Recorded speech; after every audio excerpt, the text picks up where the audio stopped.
Buenos días, buenas tardes, buenas noches, fanáticos de los Philadelphia 76ers. Bienvenidos a Debate Sixers, el podcast dedicado al equipo de la ciudad del amor fraternal. Mi nombre es Martín, soy la voz detrás de @SixerArg y me acompaña Juan, quien hace lo propio con @afilados. En este episodio último de la temporada regular vamos a realizar un balance de lo que nos ha dejado los 72 partidos que jugaron los Sixers en esta temporada, el líder de la Conferencia del Este y el panorama que se nos viene para lo que serán los playoffs, nuestros posibles rivales una vez concluido el play-in y las llaves que quedó conformada para el camino hacia lo que tanto ansiamos, que es el anillo de campeón.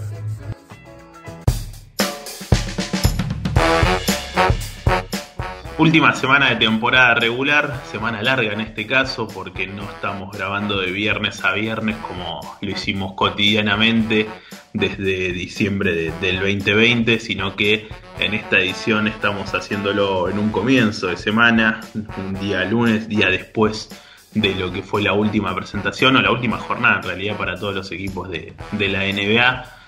Y que ha tenido como consecuencia la semana la confirmación de los Sixers como el número uno, un equipo que por ahí demoró un poquito más de la cuenta en confirmar que sería el mejor del este en la temporada regular, pero que tarde o temprano lo iba a terminar haciendo y pudo confirmarlo ya con un par de partidos pendientes todavía en la temporada regular y que terminó cuidando jugadores en su última presentación y aún así ganando cómodamente ante Orlando Magic. No haremos tanto hincapié en lo que fue la semana, sino que haremos un balance en general, pero antes de empezar a meternos en lo que ha dejado estos 72 partidos esta temporada regular 2020-2021, paso a presentar a Juan.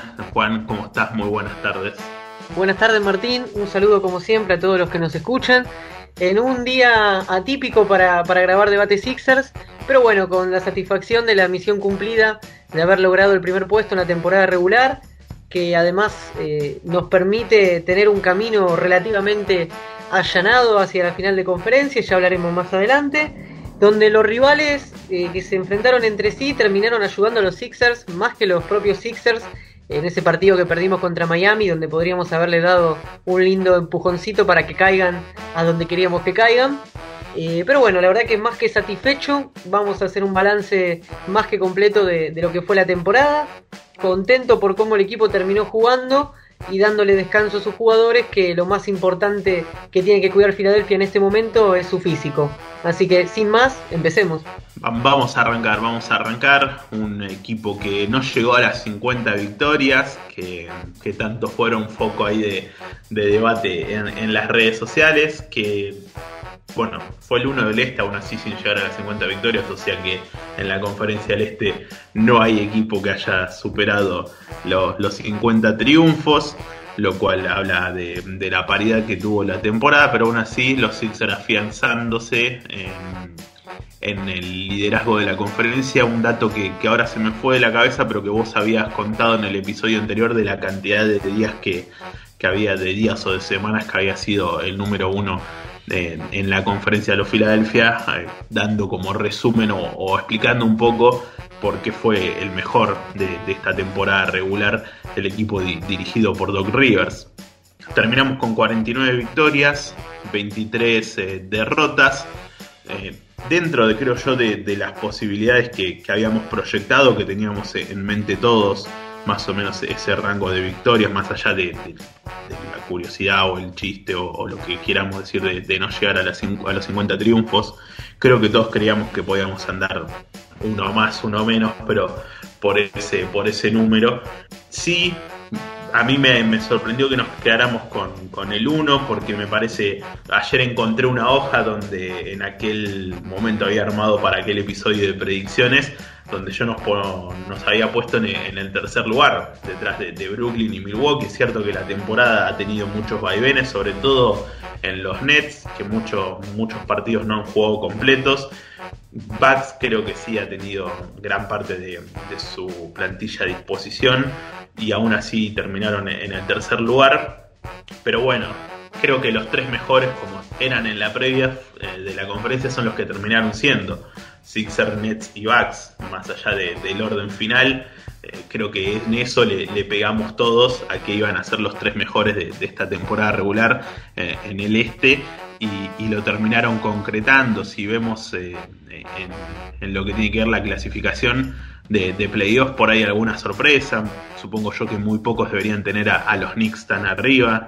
De hecho, creo que ni siquiera en el mismo New York debería haber gente que lo tenía terminando entre los cuatro primeros. Lo habíamos dicho, yo había puesto a Atlanta, le tenía fe y terminó clasificando. Sorprende Boston tan abajo, sorprende a Raptors fuera de playoff directamente, sorprende volviendo siempre en aquel momento antes de que comience la temporada. Después obviamente han pasado cosas que llevaron a Toronto a incluso hasta por momentos plantearse el tanking para ir bajando de posiciones. De hecho, han perdido partidos claves o noches claves donde juegan contra rivales directos que prácticamente alinearon equipos suplentes buscando justamente la derrota y bajar en la tabla de posiciones. Pero creo yo que dentro de todos los 10 equipos que estarán en playoff y play-in están dentro de la lógica de todos, sacando a los Raptors, que son la sorpresa para afuera.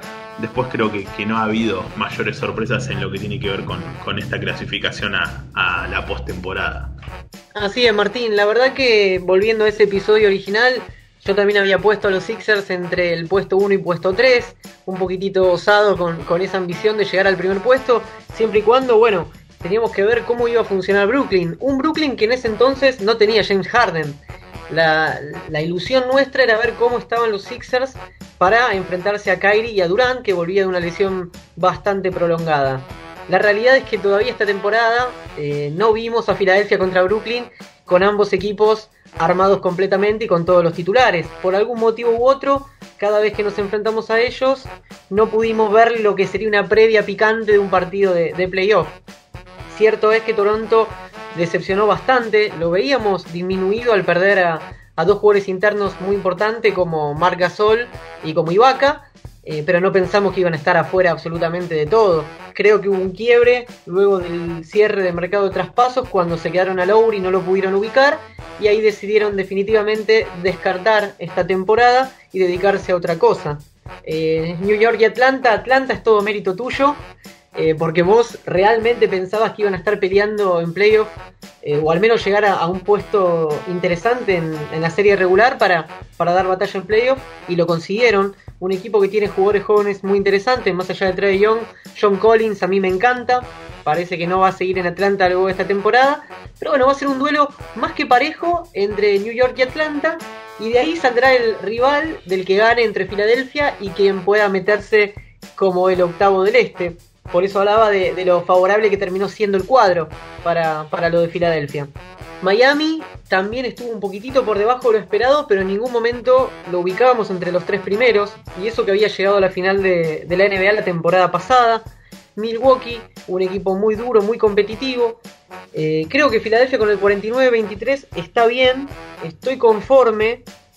No llegamos a las 50 victorias que yo había estipulado o que había arriesgado que íbamos a tener cuando terminase esta temporada, pero estuvimos bastante bien. Si me pones contra la espada y la pared, me parece que los partidos que Filadelfia perdió, los perdió bien. Hay muy pocos partidos que uno hubiese dicho, no, merecimos ganar y no lo ganamos. Creo que Filadelfia muchas veces ganó y pasó por arriba a su rival, y cuando perdió han sido noches bastante nefastas donde muy poco hemos competido, con lo cual es un registro bastante justo, si se quiere. En líneas generales no, me parece que refleja la realidad de la situación de la temporada.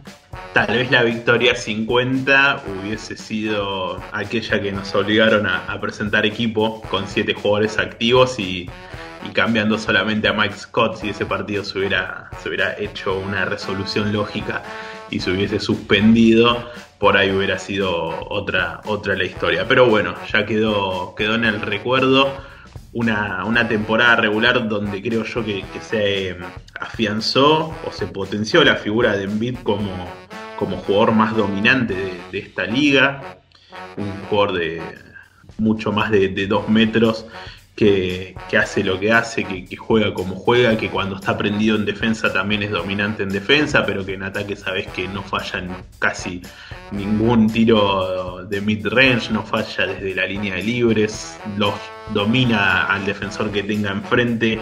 Sin duda alguna ha sido el mejor jugador de nuestra temporada, Embiid, que además ha jugado bastante. Si bien estuvo 2 semanas, casi 3, si no me equivoco, ausente por una lesión en la rodilla, después ha jugado un porcentaje interesante de partidos. No sé, ha perdido muchos encuentros, y cuando estuvo, ni hablar de la diferencia que marcó, como también así cuando se ausentó. Fue un tema de debate, cómo a los Sixers le costaba, cómo bajaban su rendimiento cuando no estaba Embiid en cancha. Si empezamos a hacer un balance jugadores por jugadores, sin duda alguna, y creo que con nadie cerca, Embiid fue el mejor jugador de nuestra temporada. No hay ningún otro jugador que se le haya acercado. Hubo momentos de mucho hype de Tobias Harris, donde se lo llevó a postular para el All-Star. Tuvo hasta una jugada ganándole a los Lakers en los últimos segundos, que la definió él cuando todos pensábamos que iba a tomar la responsabilidad de Embiid, pero aún así la temporada de Harris fue de regular para arriba y no mucho más. Creo que no hay jugador que se le acerque un poquito al nivel de Embiid, también porque Embiid, estamos hablando tal vez junto a Jokic, los 2 mejores jugadores de la temporada. Si querés puedes poner a Chris Paul, que ha liderado a estos Suns hacia los primeros lugares del oeste cuando nadie los tenía. Podés poner, no sé, fragmentos o momentos de Donovan Mitchell también con Utah. Pero en cualquier terna o cuarteto de mejores jugadores de la temporada está Embiid, sin lugar a dudas. Sin lugar a dudas que está Joel, por lo determinante que fue cuando jugó y también por lo que el equipo lo sintió cuando no estuvo.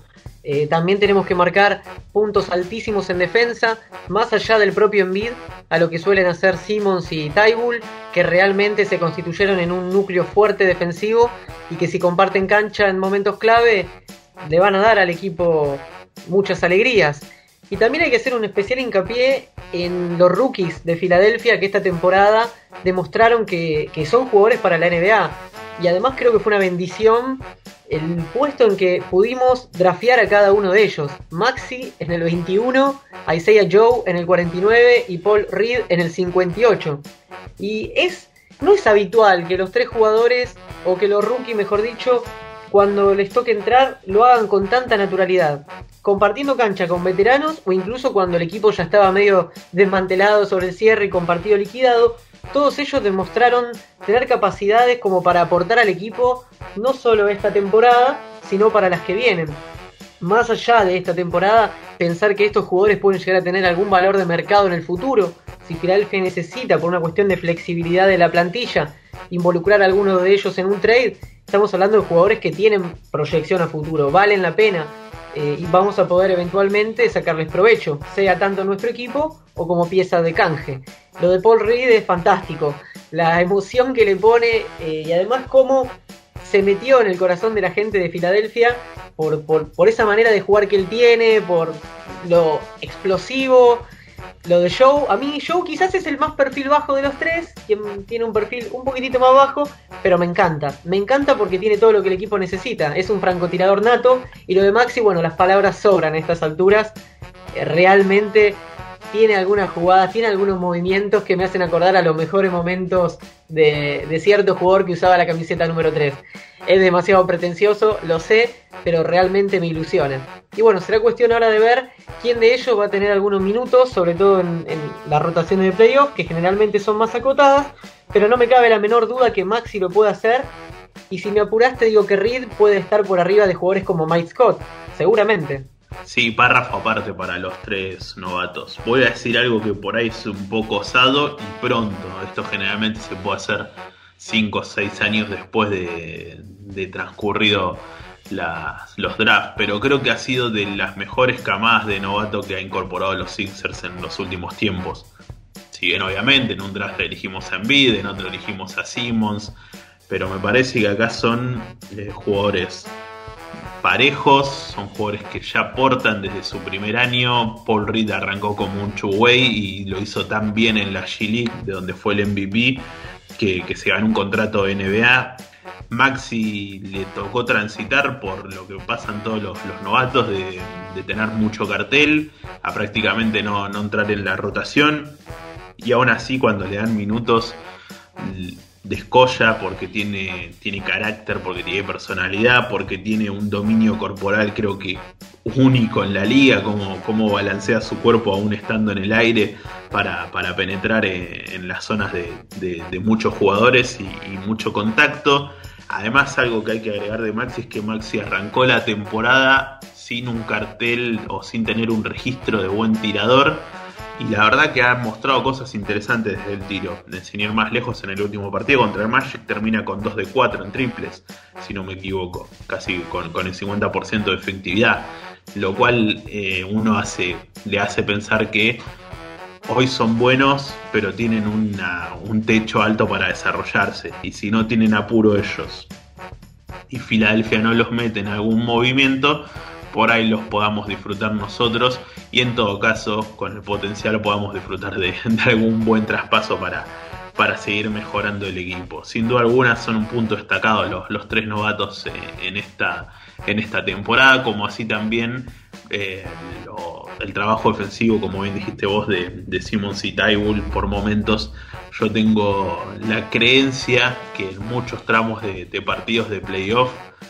sobre todo si llegamos a instancias definitorias en la conferencia o en la liga, vamos a ver quintetos con Embiid, con Simmons, con Thybulle y con Green en cancha. Después veremos quién será el ofensivo que le dé una mano a Embiid del otro lado, pero no tengo ninguna duda que va a pasar muchos momentos donde estén esos 4 jugadores tratando de secar al rival de turno, porque hay un potencial defensivo ahí interesante. Se lo vio poco, es cierto, porque uno busca el balance. Supongo yo que Rivers buscará el balance y por eso no pone a un Green que por ahí no tiene una buena noche, con Thybulle que tiene pocos recursos ofensivos, y un Simmons que sabemos cómo son sus momentos ofensivos, que hay partidos donde prácticamente no aporta y desaparece, y ahí recaería todo en Embiid y sería muy fácil de controlar Filadelfia en ese contexto.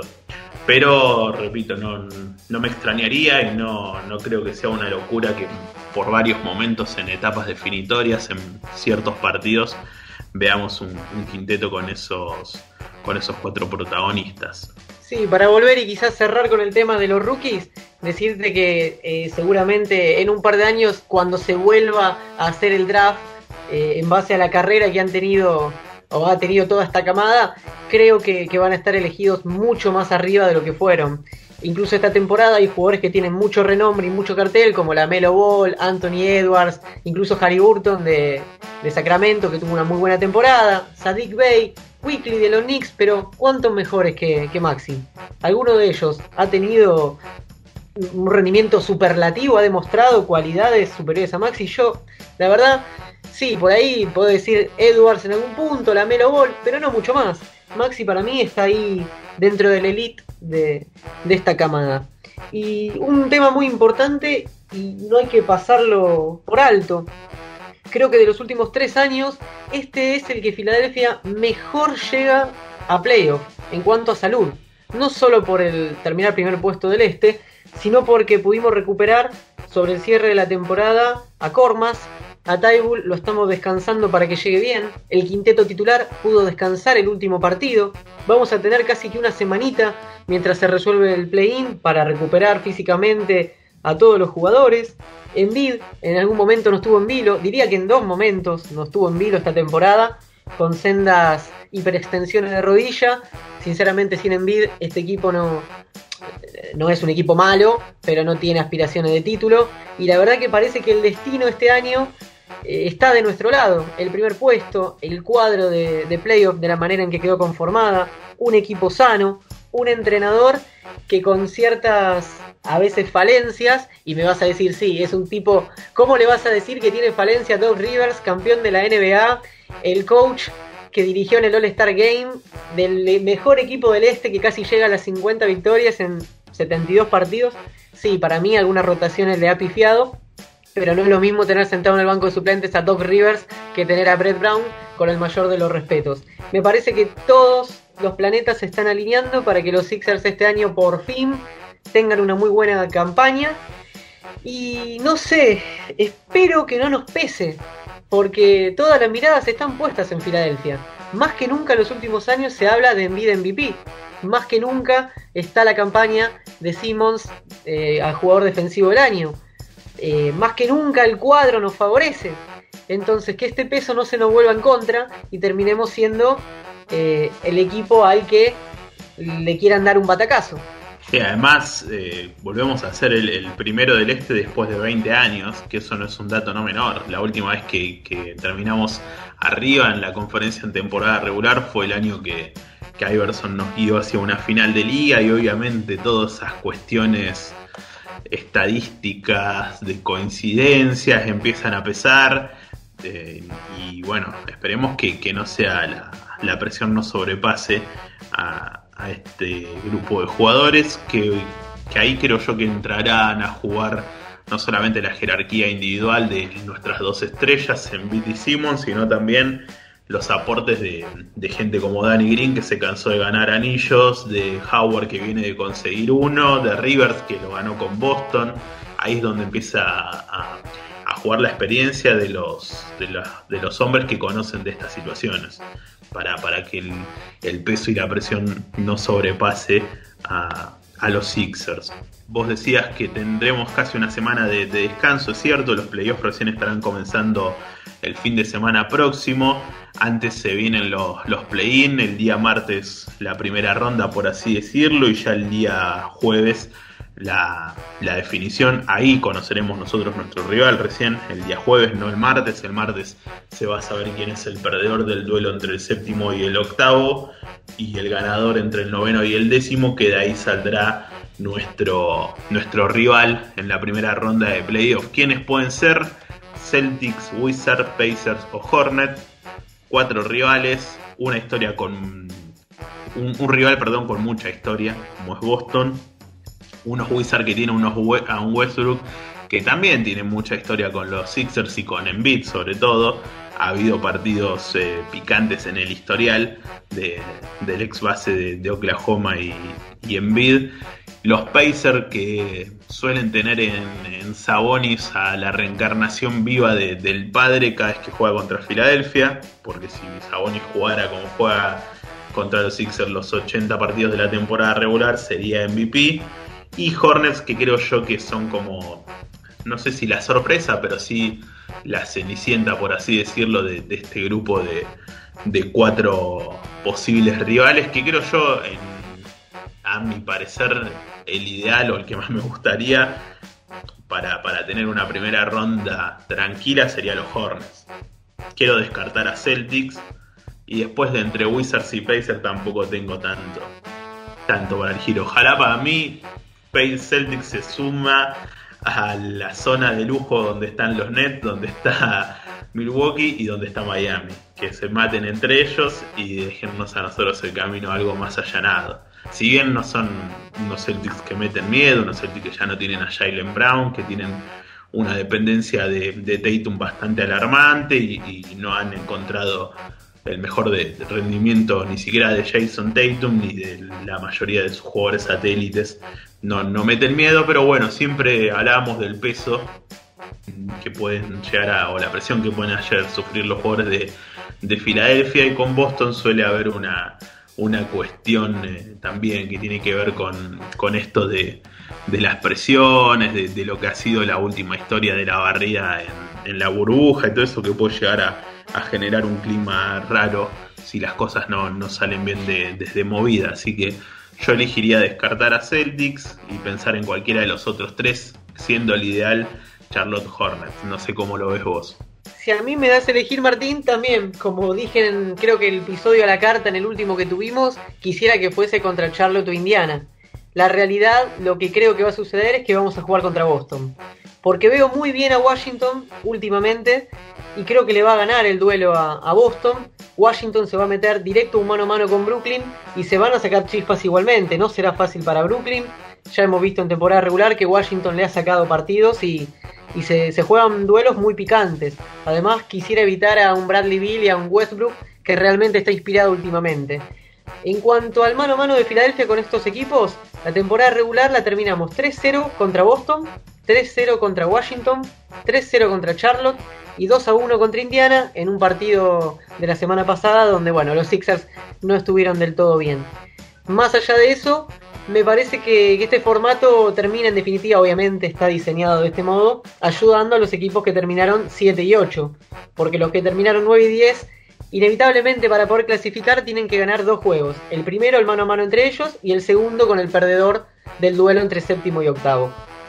Así que no creo que tengan mucha vida Indiana y Charlotte, como tampoco creo que tengan mucha vida Memphis y San Antonio del otro lado. Está armado para que clasifiquen Boston y Washington, y del otro lado los Lakers y Golden State también van a clasificar. Con lo cual, bueno, tenemos que ser agradecidos en definitiva porque vamos a jugar contra, creo yo, un Boston bastante disminuido, sin Jaylen Brown, que es una de sus grandes estrellas, que se pierde lo que queda de la temporada. Y además quiero jugar contra Boston porque más allá de las barridas recientes y de que hayan sido nuestro karma en últimas temporadas, este año pinta diferente. Lo demostramos en la temporada regular y además empezar los playoffs ganando al eterno rival te puede llegar a dar una confianza impresionante de cara a lo que se viene. No sé vos, Martín, si lo ves de esa manera también, si te parece que Washington le va a ganar a Boston o si es más bien una expresión de deseo de no tener que cruzarte a los Celtics. Es cierto que si hacemos como hacen en las páginas americanas el Power Ranking, seguramente Washington en su última semana o sus últimos 15 días rankea más alto que Boston, pero yo creo que Boston sigue teniendo, más allá del mal rendimiento, a uno de los mejores entrenadores de la liga. Y aún así me parece que va a ser un partidazo el del martes entre Celtics y Wizards, si es que lo juegan a pleno, ¿no? Esta cuestión del play-in que los beneficia a ellos sabiendo que tienen que ganar un solo partido nomás, puede hacer que digan, bueno, vamos un poco tranqui este primer partido, de última tenemos una segunda oportunidad ante un equipo más débil como son los Pacers y los Hornets.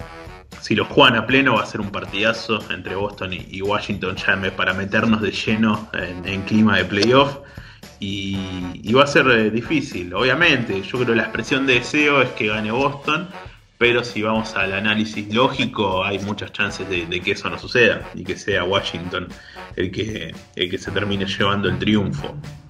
No hay que descartar nunca al genio de Brad Stevens, el coach de Boston, me parece uno de los más capacitados. Con respecto a los rivales, nosotros perdimos solamente contra los Pacers, como repasás vos, rival que también fue el de aquella noche donde implementamos una defensa en zona, que fue toda una novedad, y que Rivers termina cerrando el partido sin Green y sin Curry, que habían jugado muy mal esa noche, y termina con Cormax y Thybulle en cancha.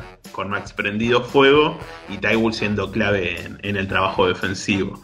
Un dato como para, en el contexto balance, que se me vino ahora en la cabeza cuando repasábamos potenciales rivales de primera ronda. No quiero ir más lejos porque suele ser o sonar extraño ya pensar en un segundo cruce, pero la verdad que Atlanta y New York son dos equipos buenos, con dos características bien distintas. New York una pesadilla defensiva, un equipo que te puede complicar defensivamente. Atlanta te puede complicar más desde la ofensiva, con mucho talento en el otro costado, pero la verdad que ha sido benévolo el armado del cuadro con los Sixers. Hemos tenido un cuadro bastante de los livianos, ¿no? Si nos ponemos a pensar que del otro lado van a estar Miami, los Bucks y Nets, no nos podemos quejar con lo que nos tocó a nosotros, entre lo que va a ser el rival surgido del play-in y lo que puede llegar a ser en una segunda instancia con New York y Atlanta, y toda su inexperiencia, más allá de su talento para terminar en el cuarto y quinto lugar. Estamos hablando de dos equipos que no tienen mucho roce en postemporada en su plantilla. Me pregunto tal vez si los equipos que están en el puesto 7 y 8 van a elegir jugar un partido más para ver si van a enfrentarse al primero de la conferencia, o si deciden ganar de una para jugar contra el que terminó en el puesto 2. Me siento un poquitito en la piel del simpatizante de Boston o Washington y digo, si gano, el premio es ir a jugar contra Brooklyn y sus 3 estrellas, y si pierdo, bueno, tengo un partido más a priori accesible, pero juego contra el mejor equipo de la temporada regular, que tiene al tridente Harris, Embiid y Simmons, y una sangre en el ojo de temporadas pasadas que definitivamente van a ser un monstruo a derrotar. Y también sí, hay que ser sinceros, tuvimos un poquitito de fortuna con cómo se terminaron dando las cosas, porque si uno mira del otro lado, Utah, campañón, de los mejores equipos de toda la liga, con un potencial de tiro de 3, de tiro exterior buenísimo, va a jugar contra posiblemente Lakers o Golden State. Y lo mismo corre para Phoenix, que después de muchísimo tiempo se mete en playoff y en su primer aventura van a tener que bancarse alguno de estos dos equipos. La verdad es que hay que estar agradecidos y sin confiarse, sin pensar que está todo resuelto. Quedan 16 partidos, 16 triunfos que tenemos que lograr para llegar al objetivo que nos planteamos allá por diciembre, cuando empezamos a grabar también Debate Sixers. 16 victorias lo que nos separan del anillo de campeón que tanto deseamos y que esperemos que así suceda. Cerramos el Debate Sixer del último de la temporada regular, ya metiéndonos en lo que va a ser los playoffs a partir del próximo fin de semana. Estén atentos a todo lo que suceda en nuestras redes sociales, porque se vienen cosas nuevas para esta cobertura que hacemos desde Debate Sixers, así que síganos en @SixerArg, en @afilados en Twitter y también en Debate Sixers en nuestro canal de YouTube. Muchas gracias por estar del otro lado. Hasta la semana que viene.